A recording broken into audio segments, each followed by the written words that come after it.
E allora eccoci qua per l'ultima parte della nostra trasmissione. Abbiamo ancora dei telespettatori che sono in attesa per intervenire, ma fra tallone rispondiamo intanto al signor Roberto che invitava al blocco navale.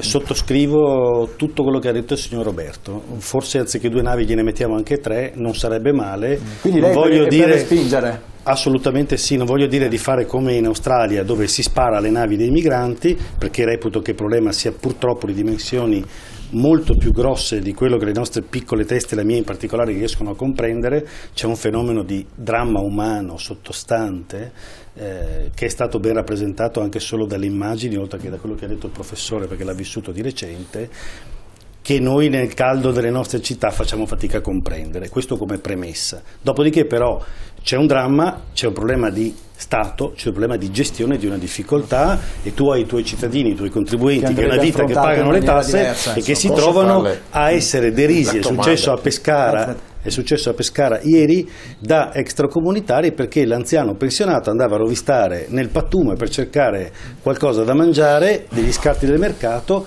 e veniva deriso. Quindi il problema esiste, gli italiani lo sentono, e lo Stato non riesce, neanche avendo un ministro degli esteri europei, in questo caso la Mogherini, che in realtà dovrebbe essere il collettore delle politiche dei 28 Stati, a fare fronte comune, e questo è un problema reale. Certo, fratello. La fermo un attimo, abbiamo il signor Guido che è in attesa. Buonasera Guido, lei da dove chiama? Buonasera, chiamo a Pordenone. Sì, prego. Sì, no, allora, io volevo dire una cosa sul discorso che questi qua che si fanno saltare cosa sono europei, ecco. Allora, saranno anche europei perché vivono qua, hanno preso la cittadinanza e tutte queste cose, ma culturalmente non sono come sono io, i miei genitori, i miei nonni, i miei bisnonni. Ecco, mio nonno, per dire, a piedi è andato inizio del Novecento da Pordenone a Monaco di Baviera a piedi, no? E con la pala e il piccone hanno fatto la ferrovia Monaco-Stoccarda, capito? Non è andato là a farsi saltare in aria. Ecco, allora questa è la cultura che hanno, saranno anche cittadini europei, ma mi dispiace, ma non sono il ceppo nostro. Quindi lei è d'accordo con l'intervento dell'ultimo telespettatore di Italo, che diceva appunto che una persona resta comunque... Cioè, prego. Sarà anche... Sì, dico, sarà... sono sempre di cultura islamica che non è questione di non essere tolleranti o cosa, però non è come la nostra, non può essere come la nostra. Benissimo, grazie. Neanche la mia è come la sua, pure sono italiano, guardi. Grazie signor Guido. Scusatemi, abbiamo anche il signor Giuseppe. Un attimo solo. Signor Giuseppe, buonasera, lei chiama da dove? Sì, buonasera, chiamo da Vicenza. Prego. Niente, io ho una trasmissione televisiva di qualche tempo fa, era ospite il giornalista e scrittore Corrado Augias, e il conduttore chiese a Corrado Augias quanta distanza che c'era nel periodo storico attuale tra l'Islam e il periodo storico, e rispose 500 anni di ritardo della religione islamica nei confronti del 2016.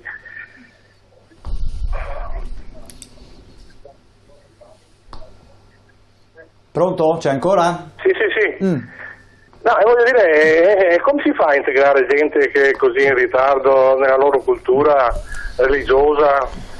E in più con il Corano gli fanno anche il lavaggio del cervello fin da piccoli.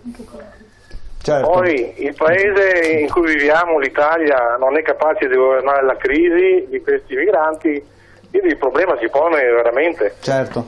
Benissimo. Grazie. Benissimo, grazie a lei, grazie anche per la sintesi. Abbiamo un ultimo telespettatore ancora. Gennaro, buonasera. Sì, buonasera. Da dove chiama? Da Chioggia. Prego, allora, anche lei la invito a essere breve, che così riusciamo un po' a rispondere. Sì, certo, prego. Diamo spazio agli altri, sì. Prego. Sì, prego, buonasera. Gennaro da Chioggia. Sì. Ho bisogno di capire una cosa. Questi signori, ecco, questi signori immigrati che sono qua, fra 2 anni, 3, 5 o 10, cosa faranno? Cosa faranno? Va bene. Saranno degli disoccupati in eterno. Non faranno altro che stare a dormire, a mangiare con il telefono e basta. Quindi E lei chi vede, mantiene? Cosa si fa? un futuro sicuramente non roseo, insomma, ecco. No, ma poi un'altra cosa, questa è una battuta stupida, ma la voglio dire. Se gli immigrati, una battuta stupidissima, cosa voglio dire però, se gli immigrati sono una ricchezza, più ne facciamo venire e più siamo ricchi, così abbiamo soldi per la scuola, per i trasporti, eccetera, eccetera. Bene, è stato Questo volevo chiarissimo.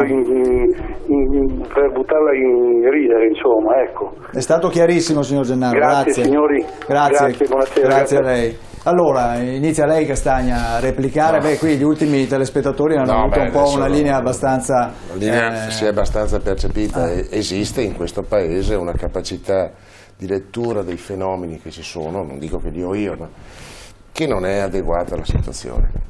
Prima l'avvocato volevo appunto, non perché lei non sappia leggere i fenomeni, mi guardare bene. No, ma io quando si dice, vede, ho una quando lettura si di usano fenomeni le parole, non adeguata, ma sono orgoglioso che non sia la sua adeguatezza. Dopo risponde Fratellone, vi invito anche a lei perché ormai non abbiamo molto tempo. Non voglio entrare in polemica, nel senso che è un punto di vista suo che io non condivido, ma mi interessa invece, mi incuriosisce da dove parte. Lei dice che bisogna respingerli, Sì. giusto? Dove? Dove bisogna respingerli? Perché sicuramente non fare l'operazione di andare a prenderli in mare. Questa era la premessa, adesso vi faccio. faccio il ragionamento. È come quando si usa la parola poi si sentono affermazioni aberranti. Io non so che cultura, se io sono del ceppo culturale di Roberto o Italo, spero di no. Spero di no, tra l'altro noi siamo un paese in cui il ceppo culturale nostro, insomma, avremmo un bel dirlo da dove nasciamo, quali sono state le caratteristiche italiane, cioè siamo un paese in cui abbiamo 150 anni di storia, cioè non è che abbiamo, e prima c'era di tutto, chiaro. Ora, quello che mi domando è questo, quando si usano parole come invasione, allora, se siamo di fronte a un'invasione, una persona normale si difende. Esatto. Perfetto. Un'invasione significa che c'è un qualcosa che mi opprime e io devo difendermi. Ora io penso che non siamo di fronte a un'invasione. Siamo di fronte a un fatto che non io, Andrea Castagna di Sinistra Ecologia, che Papa Francesco ha identificato in maniera precisa, che qualche mese fa ha identificato addirittura in un rischio di una guerra, terza guerra mondiale per quanto sta accadendo, e che domenica mi pare ha esemplificato in maniera precisa, intanto non diversificando tra migranti per la guerra e i migranti economici, perché il mondo ha questa ormai caratteristica. Allora se noi in Italia, parlo dell'Italia o l'Europa che è il punto più ricco del mondo, non percepiamo che nei prossimi decenni lo spostamento di milioni di persone avverrà stante la condizione che c'è nel determinare guerre, nel determinare povertà, nel determinare crisi. Siamo dei folli se diciamo che siamo di fronte all'invasione. Dobbiamo preoccuparci come mondo di come accogliere persone che non ce la fanno a vivere, perché vede, quando qualcuno, e mi fermo, dice respingiamoli, ora io non ero in Domeni, non sono venuto in Domeni, però ho visto, insomma, e ne ho viste delle altre in altri paesi in Jugoslavia. Allora, situazioni durante il periodo della guerra. Quando si dice respingiamo, dobbiamo sapere che respingiamo delle persone che rischiano di morire di fame. Lei, avvocato, mi permetta, pensa che in Italia ci sia qualcuno che muore di fame? O che rischia di morire di fame, anche nella tragicità di, mi pare, Roberto, che da 7 anni è disoccupato. Pensa che Roberto in questo paese rischia di morire di fame? Beh, in quei posti lì del mondo, morire di fame è una normalità. È chiaro. Allora quando si dice respingiamo, bisogna sapere qual è la conseguenza di una roba così, in menti che hanno queste caratteristiche. Lasciamo rispondere anche gli altri. Fratellone. Ciò che non approvo Mi scusi la foga, ma è che un fa parte telespettatore del... possa in televisione, piuttosto che in quello sfogatoio che sono i social network, attaccare un politico o auspicare che venga fatto saltare in aria un banchiere o un politico. Queste sono cose che non vanno fatte. Reputo francamente che sia un'istigazione, reputo che sia un'istigazione a delinquere e che non vada fatto. Però una cosa diversa è dire non va fatto, una cosa diversa è tra due persone, ma qui siamo in molte stasera, lei e io, è un caso, abbiamo entrambe un gilet, quindi forse studiamo i fenomeni perché il lavoro ce lo consente o la cultura ce lo consentono, o forse perché abbiamo freddo, riusciamo a comprendere e a cercare di andare un pochino sotto la crosta, però la gente è esasperata. La gente è esasperata e quindi questi non sono che dei sintomi di un'esasperazione latente che c'è nei cittadini italiani e che le nostre istituzioni non hanno colto per tempo e non ne hanno colto nemmeno quando fanno mancare alle forze dell'ordine i mezzi per fare quell'identificazione in Sardegna, a Cagliari, dove hanno spiegato che ci si mette 8 minuti a raccogliere le impronte se hai gli strumenti giusti, e quindi fai 100 persone in un giorno con gli operatori che ci sono, e però le persone che sono nell'hotel se ne scappano a centinaia e vanno malati di tubercolosi e di altre cose e diventano dei fantasmi, per cui abbiamo dei problemi,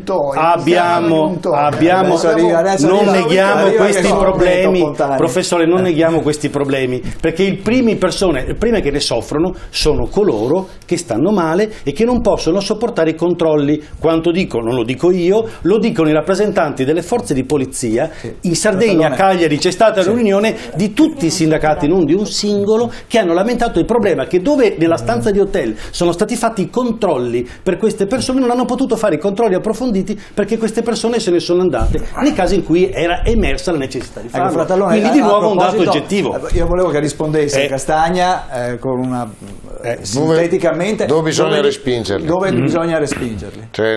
Dove bisogna respingerli? Sicuramente non andare a prendere, perché purtroppo in questo momento, in difetto di un accordo europeo, permetta un attimo, in difetto di un accordo europeo che superi quel problema di Dublino, che è un accordo scellerato, cioè il paese di approdo resta lì, abbiamo detto intanto vengono in Italia e ce li teniamo. Il problema è che in Italia non siamo in grado di garantire il minimo sindacale della sopravvivenza alle persone che lavorano, che non arrivano a fine mese, e ai pensionati.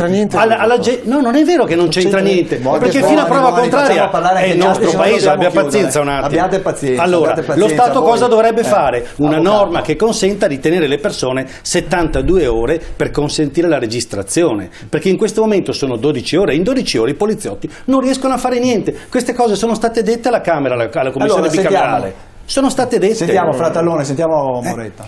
Io penso che il dibattito su questi temi che abbiamo avuto modo in questa puntata di analizzare non possono essere affrontati in una contrapposizione tra i buonisti, quelli che vogliono bene a tutti e sono per qualsiasi fenomeno, e quelli che sono i difensori del popolo italiano e dei diritti degli italiani che stanno male. È semplicistico e assurdo porre il dibattito in questa contrapposizione. Non sono un buonista. Io non mi ritengo una persona buonista, sono consapevole delle falle del nostro sistema di accoglienza e delle cose che devono essere risolte, sono anche però una persona che ha un senso di umanità, non sono una bestia e non penso che si possa stare a guardare le barche colme di persone e pensare che una mamma con una in gravidanza o con un bambino affronti un viaggio del genere per svago, per turismo. Sono 8 persone su 10, sono tutti uomini maschi sani in età di lavoro. Ma diciamo le cose, ci mandiamo i rachitici, ma lei pensa che in America sui barconi ci andassero i rachitici? Ma quelle sono persone sane, quelle persone che ha camminato fino a Monaco per fare cos'era? Invalido è andato. Ma vi ricordate quelli del Biafra Magri che soffrivano le guerre e le carestie? Questi non sono quei soggetti lì. Facciamo finire Moretto. Che mi davano altrettanto fastidio. No, fastidio. Per cui ritengo che certo. ci sia un senso di umanità, per cui miglioriamo il sistema di accoglienza, diciamo pattugliamo la frontiera europea per fare in modo che tutto venga in maniera regolare, ma salviamo le vite umane. Per me questo viene prima di tutto. E rispetto alle altre questioni che sono state poste, anche alla questione dell'identità e della cultura, io sono la prima a pensare che ciascuno di noi ha una cultura legata alla sua famiglia, alla sua storia, alla sua provenienza, e che abbia il diritto di mantenerla e di esercitarla ovunque si trovi. Questo non significa che ognuno si deve chiudere sopra il proprio recinto, ma che ci deve essere uno spazio europeo e mondiale nel quale la cultura di tutti viene rispettata e ci sia la possibilità di mantenerla. Giusto per chiudere, rispetto a questa altra leggenda metropolitana del fatto che questi barconi sono pieni di persone che vengono a rubarci il lavoro, anche questa è una cosa, perché come si diceva prima è bene anche non alimentare delle visioni semplicistiche del fenomeno. Diceva prima, mi pare appunto professore, che queste persone nel momento in cui riescano ad avere la possibilità di permanere spesso vanno a fare dei lavori che i nostri che magari io o i miei coetanei non andremmo a fare. Quindi, come in tutte le dinamiche del mondo, ci sono anche in altri paesi dei fenomeni migratori che producono questo tipo di cose. E rispetto alla questione del superamento di Dublino, accordo firmato da Maroni, nel quale si prevedeva che il primo paese di accoglienza si deve far carico, è quello il grosso problema. Diciamo che su spinta forte del governo italiano l'accordo sul ricollocamento dei migranti, che è vero che non è stato ancora del tutto attuato, è di fatto il primo superamento dell'accordo di Dublino. Quindi c'è chi il danno l'ha fatto e c'è chi sta cercando di... Certo, buono Castagna. A parte l'Ungheria. Io ho ascoltato attentamente le telefonate. Il problema qui è il problema, anche se il termine è un po', è l'esasperazione di questa gente. Cioè è inutile, perché poi, signori miei, noi viviamo in Italia, io vedo questa realtà perché è la mia realtà, che la vivo quotidianamente, la sento tutti i giorni, e questa gente ha paura. Questa gente è inutile, cioè noi possiamo parlare di integrazione, cari signori, diamogli, anch'io se vedo una persona che sta per morire sono il primo a soccorrerla, anch'io se vedo che un bambino ha fame sono il primo a dargli, a prendere i soldi e gli prendere un panino, mi creda, su questo non si discute, su questo, e ho modo di dirlo e provato anche per quanto riguarda questo tipo, però di contro dico che cosa? La gente non ne può più. Perché tutti i fatti di cronaca che noi oggi andiamo a leggere, che andiamo a verificare, è una delle ultime che mi ha fatto veramente arrabbiare ancora di più di tutto. Per 15 euro quella ragazza gli hanno spaccato la testa, gli hanno portato via il telefonino per 15 euro. Non abbiamo regole, queste persone qui non hanno regole. Anche pensi che 2 ragazzi italiani hanno ammazzato uno per vedere l'effetto che fa? Certo. Cioè, adesso non... Però il problema qui stiamo parlando di un fatto. Io gliene porto 8.000 fatti. Ammazzate gliene porto 8.000. Io conosco benissimo, perché so bene di che cosa stiamo parlando. Però stiamo parlando di un fatto, perché hanno voluto delle fette. Invece io gli porto 10.000 fatti che dicono che hanno paura. E questa è la differenza. Non è che il fatto singolo. Il fatto singolo è chiaro, tutti abbiamo paura. Venga sotto Piazzale Boschetti dopo le 17, quando chiudono gli uffici delle banche.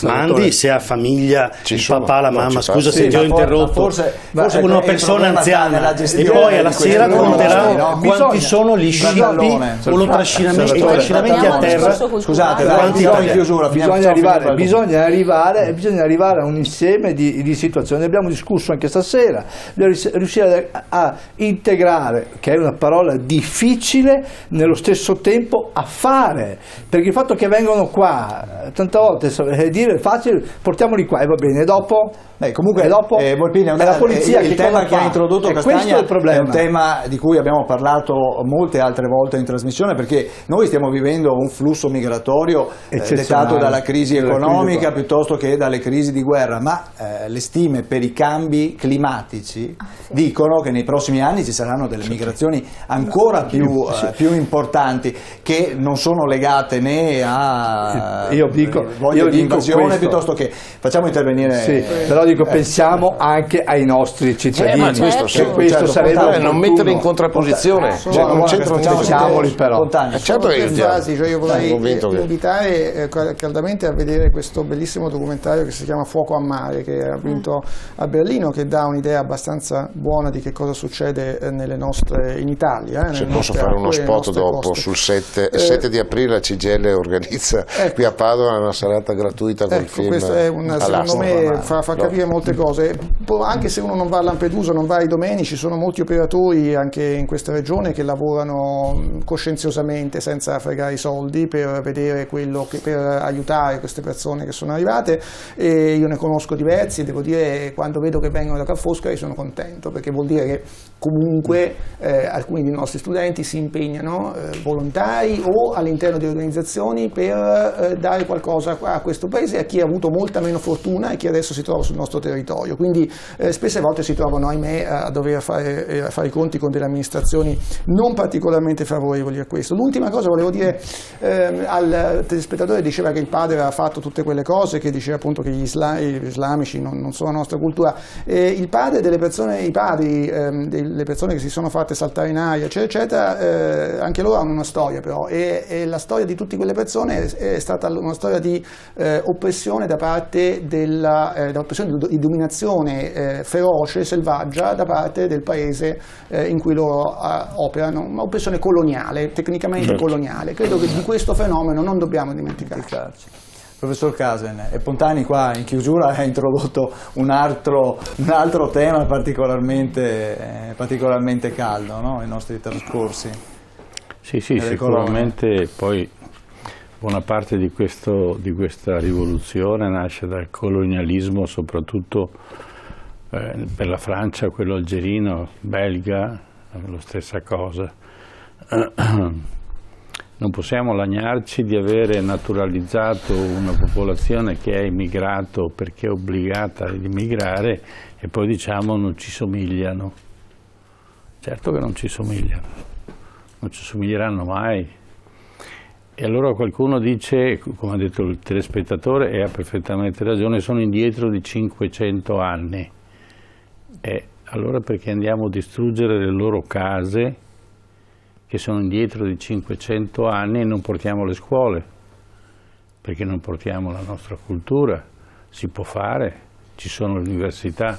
Però attenzione, questo ciclo si è ribaltato, perché le prime università al mondo nascono nel mondo islamico, poi vengono in Italia.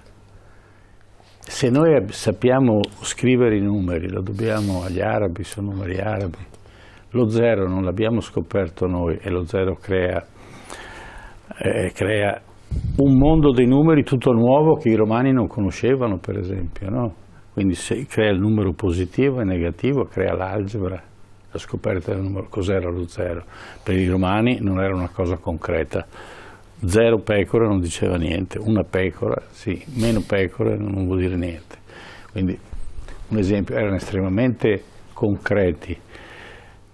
Dire che sono rimasti indietro, sì è vero, non hanno avuto Galileo, non hanno neanche avuto la Santa Inquisizione che ha stimolato Galileo a dire l'ipse dixit è superato, bisogna conoscere la realtà anche con i numeri, perché era stato tolto il potere ai numeri, cosa che invece nella filosofia greca Pitagora e molti altri filosofi usavano sia la parola per conoscere, per impartire la conoscenza, sia i numeri per quantificare il concetto di conoscenza. Nel Medioevo è stato cancellato completamente. Ci siamo rimpossessati dei numeri con le crociate, ma anche del caffè, per esempio. Per cui Mocca è un famoso porto dell'Arabia Saudita dove trasferivano il caffè dall'Africa verso E il caffè, per esempio, per dire la nostra civiltà, fu scomunicato da un papa, perché era nero ed era la bevanda dei musulmani. Questo dà la dimensione della nostra mentalità, quando poi invece con l'avvento della scienza siamo andati molto avanti. Attenzione, non confondiamo la tecnologia con la civiltà. Noi siamo siamo tecnologicamente molto avanzati, ma molto incivili, perché noi possiamo distruggere una città e non avere neanche un morto, perché mandiamo i droni e distruggiamo quello che vogliamo e poi diciamo che abbiamo portato la democrazia. Allora, quello che noi stiamo subendo, perché siamo a livello più basso, è un'immigrazione determinata da uno sfaccio socio-economico, geologico, tutto quello che volete. Questa gente scappa perché sì, in parte c'è gente che scappa perché qui sta meglio, perché ha più possibilità, perché qui può spacciare, diciamocelo chiaro e tondo. Tutti quelli che arrivano non sono santi. Quindi non facciamo il tutto un fascio né in positivo né in negativo, prendiamo la realtà per quella che è e cerchiamo di capire. Siamo disorganizzati, ma questo tsunami ce l'hanno creato le multinazionali che non hanno gli interessi nostri. Noi a nostra volta siamo sfruttati, noi abbiamo bisogno del petrolio, abbiamo bisogno dell'auto. Abbiamo costruito, e questo che ci viene addosso, delle città non a misura d'uomo come si faceva nel Medioevo, vado a casa a piedi perché la distanza è congrua. Abbiamo fatto delle città a uso auto. Oggi se sparisce il petrolio, chi è che si muove più? Chi è che riesce a fare alla mattina 20 km per andare a lavorare? Peraltro non abbiamo neanche creato le ferrovie, vedo i pendolari, no? Per sopperire a questo uso mostruoso dell'energia. Io mi devo muovere con la mia macchina che pesa 1,5 tonnellate per portare 85 kg fino a lavorare. Quindi uso 5 litri di gasolio e ogni litro di gasolio ogni chilo di gasolio corrisponde a 15 kg di aria. Questo è il nostro. E quando andiamo sulle tangenziali vediamo che è tutto intasato. È follia questa. O ci diamo una regolata, oppure non ci stiamo su questo pianeta, ma noi stiamo mangiando il 90% delle risorse Europa e America. Allora bisogna che ci fermiamo un attimo, ma i politici non si possono rincorrere a parole, devono sedersi attorno a un tavolo e smettere di fare quel tipo di politica che per me, per la maggior parte dei casi, non è politica, no? È una sorta di ci spartiamo il potere, no? E per esempio usiamo questo tsunami che sta arrivando dell'immigrazione per riuscire a prendere di pancia la gente e dire vota per me perché questi sono cattivi, io ti salverò. Io sfido chiunque a salvarci con le parole. Allora se ci organizziamo, se smettiamo di bombardare i paesi che stavano bene, ripeto perché li ho visti, sono stato lì ed erano persone, per carità, non erano ricchi, non avevano la macchina, ma avevano una vita dignitosa. Oggi non ce l'hanno più. Ma se vengono e sono arrabbiati, io direi che qualche volta avrebbero perfino ragione. Benissimo, grazie, ci fermiamo qui, grazie agli ospiti che sono stati in studio questa sera. Ai telespettatori do l'appuntamento alla prossima settimana, TV7 Match alle 21, la prossima settimana cercheremo di capire se anche in Veneto c'è una terra dei fuochi, dunque parleremo anche di ambiente e di inquinamento. Alla prossima settimana alle 21, TV7 Match, arrivederci, buonanotte.